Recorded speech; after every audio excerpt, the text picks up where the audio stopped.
Vous savez, je suis pas du tout censé commencer l'enregistrement maintenant. Il est censé y avoir du temps additionnel, il n'y a pas eu. Je tiens quand même à dire quelque chose avant de commencer à parler de tout ça. Je pense pas que le Mali y soit pour quoi que ce soit.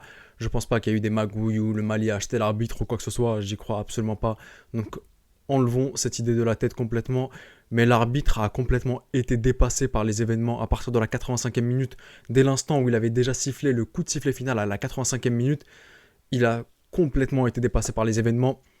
Ensuite, un carton rouge pour un joueur malien. Le carton rouge, je le trouve hyper sévère. Tu peux le mettre le rouge, il n'y a pas de souci, mais je trouve le rouge sévère, très sévère. Et ensuite, coup de sifflet final à la 89e et des poussières. T'as même pas terminé le temps réglementaire que tu donnes le coup de sifflet final. Alors qu'il y a quand même eu 10 changements au total, 5 de chaque côté. Si tu prends 30 secondes par changement seulement, ça te fait un total de 5 minutes minimum de temps additionnel sans compter tous ces moments-là où tu as checké la VAR, où les joueurs étaient au sol, où tu as dû ramener les civières, etc., etc. On arrive à un minimum de 8 minutes de temps additionnel.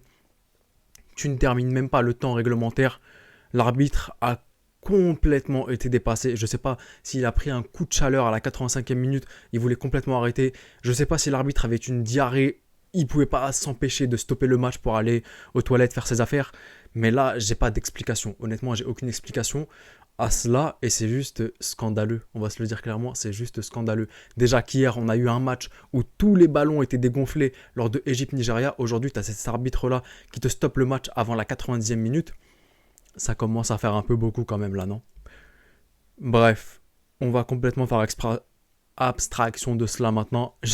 J'arrive même plus à parler tellement je me demande encore. Je me demande si je dois aller sortir dans le salon, voir si le match va reprendre ou pas, parce que je sais pas du tout.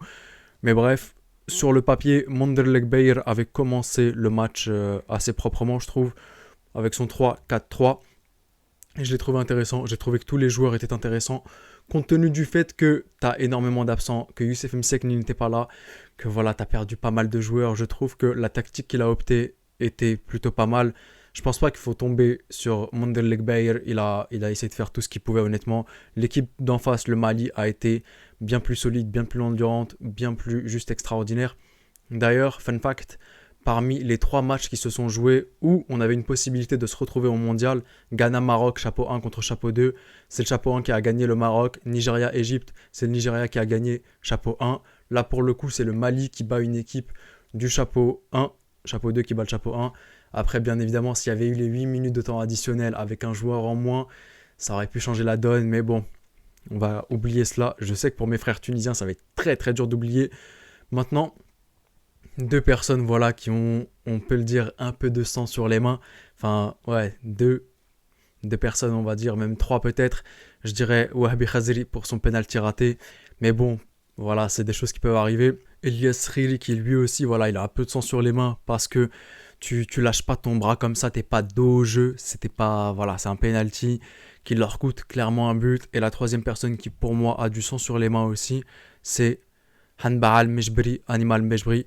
Lui, clairement, je vous l'avais dit dans mon débrief Égypte-Tunisie lors de la Coupe arabe, c'est qu'il n'a pas encore la maturité nécessaire, le nombre de dribbles qu'il a tenté, le nombre de ballons perdus, c'était incroyable. Il avait de la volonté, franchement sur toutes les phases où il avait de la volonté, où il courait, il n'y a absolument rien à dire.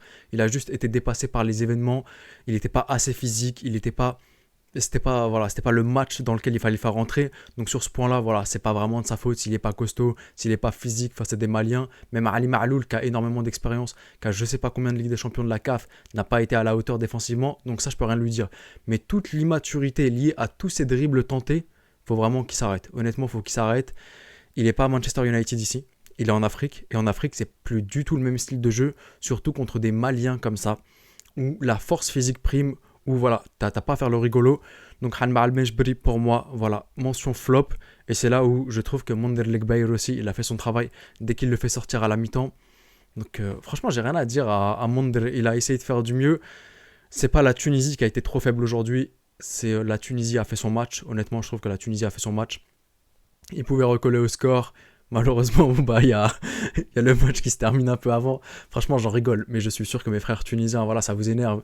Mais moi, je préfère en rigoler. C'est comique comme situation. Et enfin, bah, le penalty de Wahbi Khazri qui est raté. Et mention honorable au gardien, quand même, il fait un super barré. Donc voilà, la Tunisie, je pense qu'ils vont quand même se rattraper. Je m'attendais à un match nul sur ce match-là. Ça aurait pu être le cas. Malheureusement, la Tunisie perd. Mais honnêtement, je m'en fais pas pour eux. Ils vont se rattraper sur les autres matchs. La Tunisie, je sais que c'est vraiment l'équipe, quasiment l'une des équipes les plus constantes depuis ces 15 dernières années en Coupe d'Afrique des Nations. Ils sont hyper constants. Ils savent se relever lors du bon moment. Voilà. La tête haute, comme les aigles de Carthage. Ça a été un combat d'aigles remporté par les aigles du Mali pour le coup. Mais franchement, j'ai plus grand chose à dire. Parce que tu peux pas retenir quelque chose mis à part ce qui s'est passé, ce scandale arbitrage. Et comme vous savez, j'aime pas trop en parler, mais il fallait quand même en parler parce que c'est du grand n'importe quoi. Franchement, c'est du grand n'importe quoi. Mais bref, on se retrouve pour d'autres matchs. Je pense pas débriefer d'autres matchs de la Tunisie. C'était ce gros choc que je voulais débriefer. Parce que comme vous savez, j'ai des révisions. En tout cas, n'hésitez pas à vous abonner, ça me ferait super plaisir. On est bientôt à 7000 abonnés. J'aimerais dépasser ce cap avant la fin de la semaine. Donc voilà, il reste une vingtaine d'abonnés. Donc faites-le, ça me ferait super plaisir. Et hard luck le Tunis. Mais voilà, vous avez quand même été très très fort. Il n'y a rien à dire, vous avez fait votre match. Et je vous dis... Finalement, à Skip, le match il va reprendre. Donc je reviens et on va voir comment ça s'organise tout ça. Je suis allé voir, à ce qui paraît, ils voulaient vraiment reprendre le match. Les joueurs maliens étaient là, mais la Tunisie ne voulait absolument pas revenir sur le terrain. Donc je les comprends totalement. Après quelque chose d'aussi scandaleux, même moi je ne serais pas revenu sur le terrain. Même moi je ne serais même plus revenu du tout jouer aucun match de la Coupe d'Afrique des Nations. C'est du n'importe quoi. Bref, si ça c'est la fin de la vidéo, bah, vous savez qu'il n'y a plus d'autres péripéties. Enfin, il peut y en avoir, on ne sait jamais. On a toute la vie devant nous. Mais pour le moment, je retourne dans le salon. Bon là, de ce que j'ai cru comprendre, les joueurs tunisiens ont pris le bus. Ils risquent pas de revenir de sitôt. Ça, c'est certain. Dans tous les cas, c'est une honte pour le football africain. C'est une honte. Que l'arbitre siffle à la 85e minute, ça me pose pas problème. Une erreur, ça peut arriver avec autant de chaleur.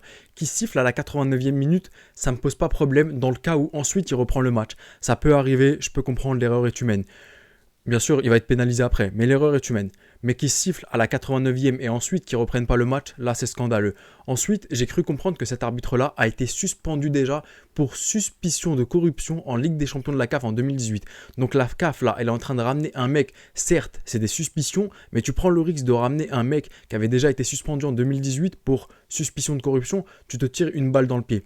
À une époque où la CAN est autant médiatisé avec autant de chaînes télé qui la diffusent à travers le monde, on montre un tel visage, mais honte à nous.